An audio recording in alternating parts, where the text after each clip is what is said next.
Quand j'ai commencé ma vie de lecteur vers 25 ans, j'ai cherché des réponses dans les livres de développement personnel, de productivité et d'entrepreneuriat. Et je lisais aucun roman. J'avais l'impression qu'ils allaient pas du tout m'aider dans ma vie de jeune homme et d'entrepreneur. J'ai vite compris mon erreur lors de l'été 2018 et je me suis mis à lire des romans. Et c'est à ce moment-là que j'ai été saisi par tout ce que je pouvais apprendre, les réflexions, les leçons, les personnages qui allaient rester avec moi pendant et après la lecture. Et c'est à ce moment que j'ai compris qu'un grand livre, un grand roman, pouvait apporter beaucoup plus que n'importe quel livre de développement personnel. Encore faut-il savoir quel roman choisir parmi les millions de disponibles. Et dans cette vidéo, je vais vous partager 7 romans qui ont eu un énorme impact dans ma vie personnelle et que je considère plus puissants, plus utiles même que n'importe quel livre de développement personnel. Avant de te parler de ce premier roman, je dois revenir sur comment je l'ai découvert, l'auteur de celui-ci. Et comme beaucoup d'adolescents, de jeunes adultes, j'ai lu au moins un livre de Charles Bukowski, qui est relativement connu en France, notamment pour son passage à la télévision dans l'émission Apostrophe, je crois que c'est dans les années 80. Et Bukowski donc, écrivait plein de livres sur ses histoires de beuverie, de poètes maudits et de poètes après à succès. A eu un auteur qui l'a énormément marqué dans sa vie, qui n'avait pas eu, selon lui, le succès qu'il méritait. Et cet auteur s'appelle John Fante. Et c'est grâce à Bukowski, en fait, aujourd'hui, que j'ai pu, et d'autres milliers, millions même de personnes ont pu découvrir sur le tard John Fante, qui était un Bukowski avant Bukowski, avec peut-être une sensibilité différente, et peut-être même un meilleur auteur, voilà, c'est dur à juger, mais en tout cas un très très grand auteur, qui écrivait aussi des scénarios à Hollywood. Et donc le premier livre et le premier roman que je vais te présenter s'appelle « Demande à la poussière » de John Fante, qui a été réalisé en film, il me semble aussi, depuis. Et voilà, ma rencontre avec John Fante se fait donc à travers Bukowski, et donc c'est une très bonne manière de rentrer dans une œuvre d'un auteur, de rentrer par un auteur qu'on aime déjà beaucoup. Et donc ce roman, « Demande à la poussière », c'est l'histoire en fait semi-autobiographique de John Fante avec le personnage qu'il a créé qui s'appelle Arturo Bandini, qui d'ailleurs est une suite de romans. Ce n'est pas le premier roman, mais il peut se lire tout à fait en premier. Et Arturo Bandini, du coup, c'est quelqu'un qui vient du Colorado et qui arrive dans ce roman donc à Los Angeles, en Californie, pour essayer de réaliser son rêve qui est de devenir écrivain professionnel, de vivre de son écriture. Et il a publié une nouvelle qu'il a envoyée à son éditeur. C'est la première qui a été éditée de toute son existence. Et en fait, pendant tout le roman, vu que c'est la seule chose qu'il a encore publiée, voilà, il en parle énormément, il en parle aux gens autour de lui, il partage ses rêves de devenir un grand romancier. Et on est vraiment tout du long avec lui, dans ses questionnements, dans sa naïveté aussi. C'est ça qui m'a énormément marqué dans ce roman, que je retrouve beaucoup dans l'entrepreneuriat quand on est jeune, c'est cette belle naïveté, entre guillemets positive, qu'on va avoir en tant que jeune auteur, jeune entrepreneur, jeune créatif, jeune artiste. Et c'est vraiment la chose qui m'a énormément marqué dans ce livre, et notamment aussi les rencontres que peut faire John Fante. Enfin, c'est vraiment le livre d'une construction en fait, d'un jeune dans la vingtaine qui se retrouve dans une énorme ville et qui va apprendre énormément de choses tout en ayant un idéal très fort et une grande ambition. Et donc c'est pour ça que je vous recommande en premier livre de cette liste, Demande à la poussière, qui vous permettra de comprendre peut-être aussi, pour ceux qui ont déjà eu du Bukowski, ou de lire du Bukowski ensuite, c'est toujours plaisant, jouissif.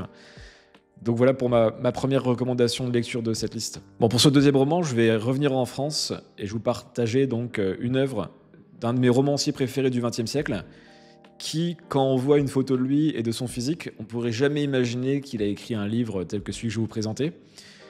Je parle d'un des plus grands écrivains, voyageurs, écrivains, notamment dans le domaine de l'aviation, qui était un des meilleurs amis de Saint-Exupéry, et qui a écrit notamment une biographie sur l'aéropostale qui s'appelle Mermoz, donc qui était un des grands pilotes de l'aéropostale.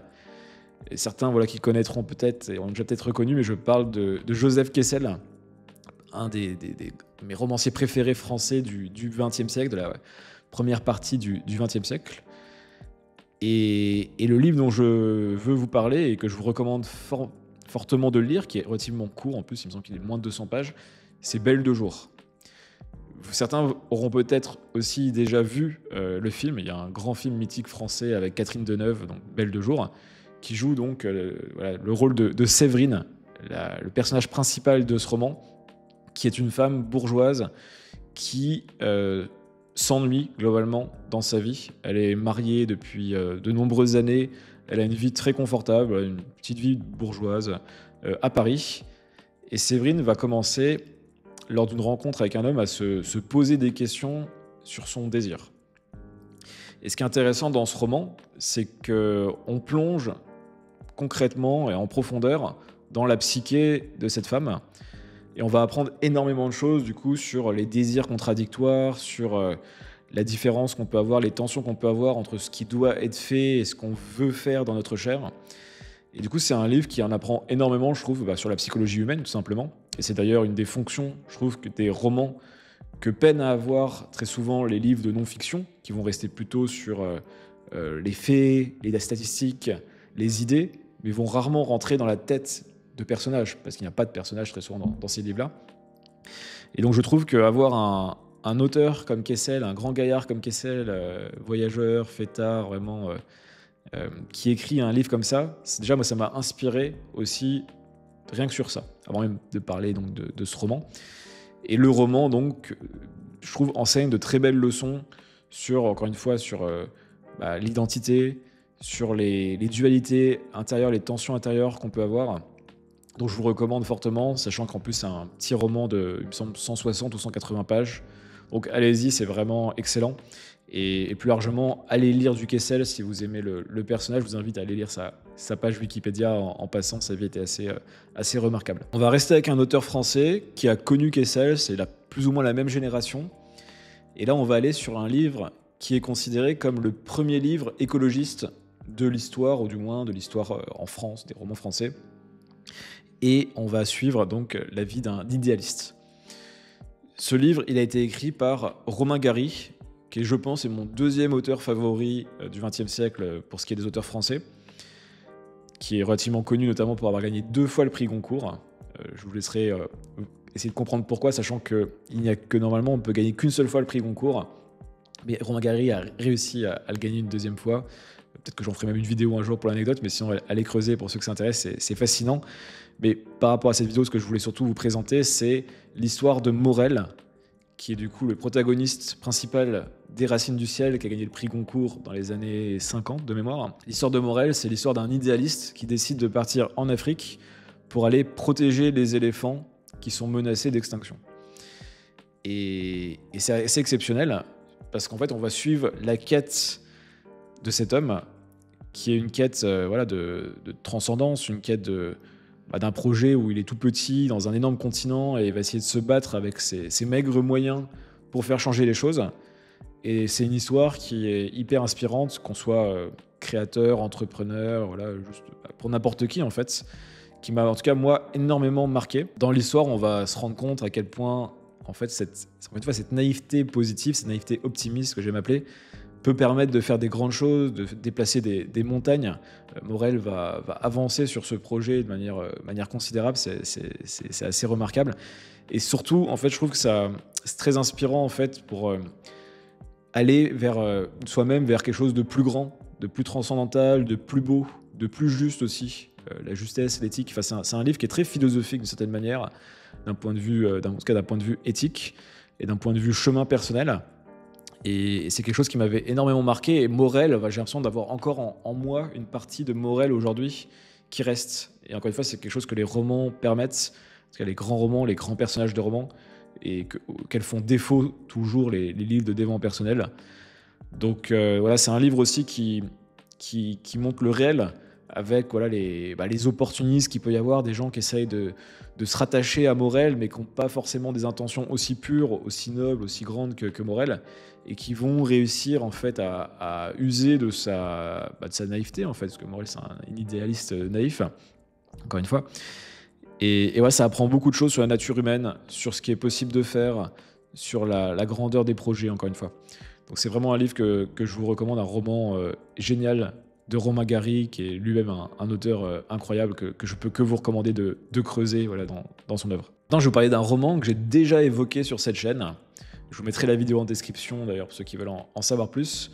Je vais vous parler d'un roman de Jack London, qui était un auteur, aventurier, voyageur, vraiment une très belle plume américaine, qui a écrit certainement un de mes romans préférés, et je sais que c'est un roman qui a énormément marqué pas mal d'amis autour de moi, qui est donc Martin Eden.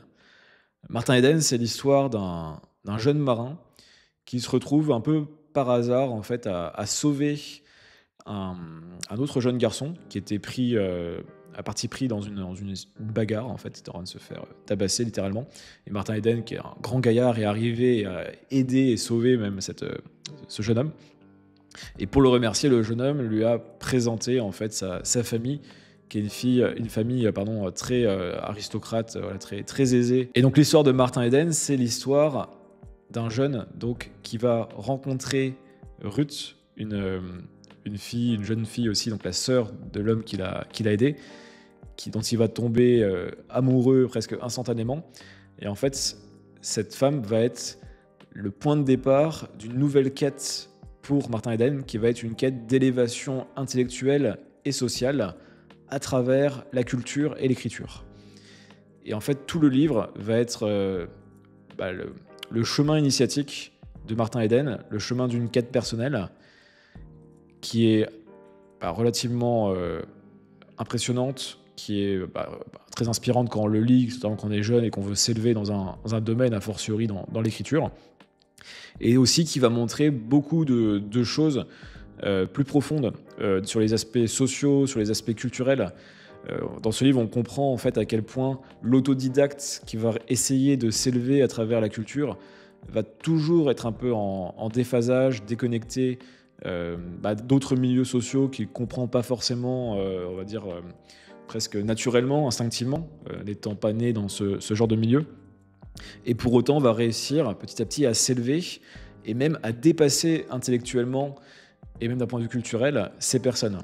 Et c'est le point qui m'a moi le plus marqué et je dirais même bouleversé avec ce livre, Martin Eden, c'est la désillusion. C'est quelque chose qui est assez triste dans la deuxième partie du livre, c'est en fait quand on se rend compte que les gens qu'on idolâtrait ou qu'on voulait devenir, en fait, ne sont pas ce qu'on pensait qu'ils étaient et qu'ils sont. Et Martin Eden, ça va être son grand drame dans la dernière partie du roman, que je ne vais pas forcément spoiler, mais c'est vraiment cette différence qu'il y a entre la perception qu'il avait dans un premier temps de cette classe sociale, de ces personnes, et la réalité en fait de leur quotidien, de leurs pensées, de leurs idéaux, qui sont beaucoup plus bas qu'espérait Martin Eden, qui lui en fait va se retrouver en réalité à s'élever et être dans une espèce de bug où il ne se reconnaît plus dans sa classe sociale initiale, mais il ne se reconnaît pas non plus dans cette classe vers laquelle il essayait de s'élever. Et je pense que ça parlera beaucoup justement aux personnes qui se développent, qui cherchent à faire du développement personnel, ou plutôt de l'élévation personnelle, je devrais dire, et qui parfois se retrouvent peut-être isolés intellectuellement, psychiquement, physiquement. Enfin voilà, il y a des isolements qu'on peut créer par rapport à nos quêtes, et Martin Eden en fait le représente beaucoup mieux que tout livre en fait que j'ai pu lire sur des sujets rattachés à la solitude, au développement, à l'idée d'autodidacte, encore une fois. Donc voilà, je vous recommande vraiment Martin Eden, et allez voir ma vidéo que je vais mettre en description si vous voulez creuser le sujet. J'ai fait un essai vidéo de plus de 40 minutes sur ce livre uniquement. On va continuer sur les quêtes initiatiques. C'est un peu le point commun entre la majorité des romans que je vous présente aujourd'hui, avec un roman d'un auteur allemand qui est pareil, un de mes auteurs préférés de la fin du 19e et début du 20e, qui s'appelle Hermann Hesse.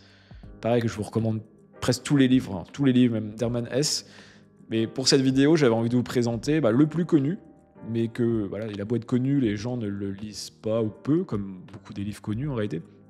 Je parle bien sûr de Siddhartha, qui est donc le livre le plus oriental d'Hermann Hesse, qui est quelqu'un qui était bercé de philosophie occidentale, très influencé par Jung, par Nietzsche, mais aussi du coup par des philosophies indiennes, orientales, et notamment le Bouddha, le bouddhisme donc. Et dans ce roman, Siddhartha, on va suivre donc l'histoire de ce personnage, du nom éponyme, Siddhartha, qui va essayer de quitter ce qu'il avait presque d'acquis en tant qu'adolescent. Il était considéré comme un jeune prodige, un jeune brahman. Donc c'était les personnages dans les villages en Inde qui étaient les sages, en fait, les possesseurs de connaissances, et qui va quitter son village, dire à son père « je m'en vais, je vais aller chercher ma vérité ». Et tout le roman de Siddhartha, en fait, c'est plein de passages, plein de milestones, on va dire, initiatiques, existentiels, de Siddhartha qui se rend compte à chaque fois qu'il a beaucoup de choses à apprendre de chaque personne qu'il rencontre et de chaque phase de vie qu'il va vivre, mais que pour autant, ce n'est qu'une partie partielle de sa propre vérité qui est enfuie en lui, et ce ne sera jamais l'extérieur qui va lui donner. L'extérieur ne va être qu'un miroir qui va lui permettre ensuite de plonger à l'intérieur de lui-même. Et un exemple concret qu'il y a dans Siddhartha qui est marquant, c'est qu'à un moment, il va rencontrer le Bouddha, et pour autant ne va pas rester avec lui alors que Bouddha était éveillé, mais selon Siddhartha, le Bouddha avait trouvé sa vérité à lui. Et il ne comprenait pas les disciples qui allaient passer leur vie ensuite au service, ou plutôt en tout cas, on va dire, en suivant le Bouddha. Notamment son meilleur ami Govinda dans le roman va rester avec lui, avec le Bouddha. Et Siddhartha va continuer son chemin, va devenir marchand, va devenir quelqu'un qui va découvrir l'amour, le plaisir de la chair, qui va découvrir la vie de passeur sur une rivière. Enfin, il va découvrir énormément de vies différentes, de manières d'être différentes, de rapport au corps, rapport à la connaissance, rapport à la spiritualité. Et donc c'est un roman exceptionnel que j'avais lu une première fois dans la vingtaine, que j'ai relu récemment. Et je peux que vous le recommander 1000 fois. Lisez Siddhartha, vous allez vous prendre des claques de connaissances, de spiritualité, de rapport à vous-même, et avoir des débuts de réponse à des questions fondamentales que vous posez. Maintenant, je vais vous parler d'un livre d'un auteur américain qui est, selon moi, un des premiers livres que je lirais si je voulais lire des romans et que j'en lisais très peu, et qu'en même temps je voulais m'intéresser à des sujets plus profonds que le dev perso, notamment rattachés à la psychologie et la philosophie. Cet auteur, c'est un des plus grands auteurs de psychologie américaine. Il est connu notamment pour avoir développé des choses très fondamentales dans les thérapies de groupe, et il s'est mis à écrire des livres, des romans, plutôt vers les 70 ans, voire les 80 ans. Il a aujourd'hui plus de 90 ans et est toujours vivant au moment où j'enregistre cette vidéo. Et je parle donc de Irvin Yalom. Et le roman que j'ai envie de vous présenter aujourd'hui s'appelle « Et Nietzsche a pleuré ». C'est un roman que j'ai lu en vacances en 2021. Et je me suis pris une claque monumentale en lisant ce roman. Parce que déjà, l'histoire est super. C'est une histoire fictive. C'est ce que fait toujours Irvin Yalom dans ses romans. C'est de prendre des personnages qui existaient. Dans celui-ci, on a donc Nietzsche, Dr Brouwer, qui est le mentor de Freud, et l'enjeu du roman, du coup, c'est comment la psychanalyse aurait pu être créée à partir de la rencontre de Nietzsche et de Freud, indirectement via Brouwer. Donc ils ne vont pas se rencontrer dans le roman Freud et Nietzsche, mais en tout cas, il y a un triangle qui se joue, et même un quatuor avec Salomé Lou, qui était une femme qui était très influente dans la vie de Nietzsche et dans la vie d'autres grands artistes et écrivains du XXe siècle, et qui va aller voir le docteur Brouwer en lui disant « S'il vous plaît, monsieur Brouwer, docteur Brouwer, il faut que vous m'aidiez à soigner le plus grand esprit, le plus brillant esprit de notre époque, mais vous ne devez surtout pas lui dire que c'est de ma part que vous venez. » Vous comprendrez pourquoi en lisant le roman. Je ne vous dirai pas pourquoi là dans la vidéo.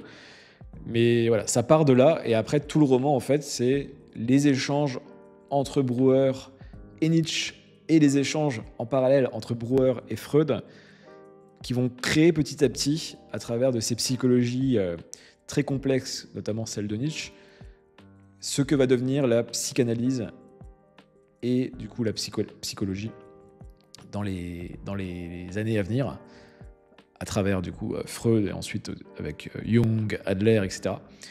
Et ce roman vraiment est exceptionnel. C'est un plaisir, un petit bijou à lire. Vous allez vraiment voir justement à travers l'histoire de Nietzsche qui est assez très difficile en fait. La vie de Nietzsche qui était très compliquée, pour ceux qui le savent Du coup, vous n'avez pas besoin de précision, mais pour ceux qui ne savent pas, Nietzsche voilà, a eu énormément de douleurs physiques, de maladies tout au long de sa vie, et a réussi à dépasser ça pour créer une œuvre exceptionnelle. Et donc voilà, c'est vraiment, ce roman en fait représente comment transformer ses démons, ses souffrances en quelque chose de beau, de créatif, en faire une grande force. Il y a aussi l'importance de vivre en accord avec soi-même. Et ce qui est intéressant, c'est qu'en fait, Brouwer, dans ce roman, qui au début est le médecin, vous allez voir petit à petit, va devenir le patient de Nietzsche. Je ne dirai pas plus loin, mais c'est incroyable de voir l'inversion qu'il va y avoir petit à petit dans le roman. Donc allez-y sans hésiter, et si vous aimez ce roman de Irving Yalom, n'hésitez pas à lire toute la série ensuite de ces romans, qui sont, il y en a sur Spinoza, il y en a un sur Schopenhauer, c'est génial, donc n'hésitez pas. Je vais aller maintenant sur un roman d'un auteur grec. Alors c'est assez rare, je pense, pour les Français, de lire des auteurs grecs. En tout cas pour ma part, j'en avais jamais lu avant de découvrir cet auteur, hormis évidemment les antiques, je parle là ici des Grecs modernes. Et c'est un roman qui me parle beaucoup parce que l'enjeu de celui-ci, c'est de creuser la dualité que peuvent avoir certaines personnes, dont moi, je me reconnais beaucoup là-dedans, entre le désir d'une vie intellectuelle et d'une vie plutôt mesurée dans son environnement quotidien, pour vraiment aller en profondeur dans les idées, dans l'intellectualité, dans la pensée, et le désir parallèle d'une vie intense, d'une vie excitante, pas excitante, mais d'une vie explosive, volcanique. Et certaines personnes ont certainement la dualité de se dire, voilà, est-ce que je peux mener les deux vies de front, ou comment associer parfois des tensions ou des tendances internes qu'on peut avoir pour créer quelque chose quand même d'harmonieux dans sa vie. Et c'est tout l'enjeu du roman que je vais vous présenter là, qui s'appelle Zorba de Kazantzakis, l'auteur du roman. Et donc Zorba, c'est l'histoire d'un narrateur dont on n'a pas le nom pendant tout le roman, qui est un intellectuel, un écrivain, un penseur, et qui décide de partir en Crète pour travailler sur un projet entrepreneurial. En fait, on n'a pas trop de contexte, mais en tout cas, il décide de sortir un petit peu de ses livres et de travailler sur une opportunité avec des mines en Crète, pour notamment, j'imagine, faire de l'argent.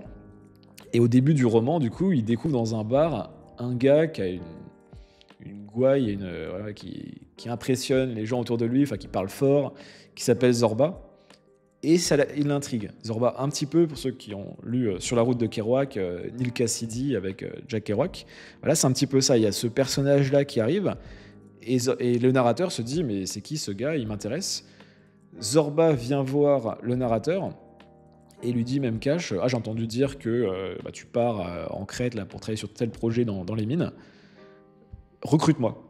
Il lui dit cash comme ça, recrute-moi.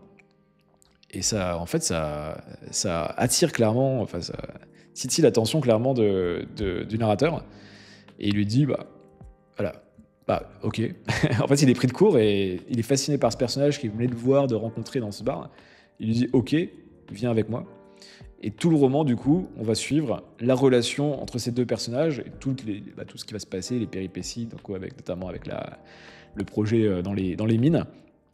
Et c'est quelque chose qui m'a énormément marqué, de voir un vrai vivant, un vivant de l'action, du mouvement, une force dionysiaque. Quand on compare souvent, notamment Nietzsche, la force apollinienne, plutôt mesurée, plutôt héritier d'Aristote, vraiment dans la mesure, la vertu, et le volcan, la luxure, la vie intuitive et intense. Et du coup, c'est pour moi, en tout cas, si vous reconnaissez dans ce que j'ai décrit, dans comment je peux être aussi dans mes vidéos, dans ce que je présente, vous allez forcément adorer Zorba. C'est un livre incroyable. Donc allez-y, lisez Zorba. Vous avez aussi un film qui s'appelle Zorba le Grec, que je vous recommande énormément. Et maintenant, on arrive sur le 7e et dernier livre de la liste, qui est, je pense, c'est le livre parfait pour boucler la boucle.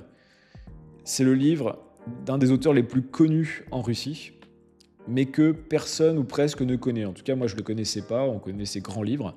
Je parle évidemment de Tolstoï, Donc vous connaissez Anna Karenine, vous connaissez encore plus en Guerre épée, au moins de nom. C'est les grands livres qu'on prend jamais le temps de lire parce qu'ils font 1000, 1500, 2000 pages, qu'il faut lire pour autant, parce qu'ils valent énormément vraiment d'expérience de vie.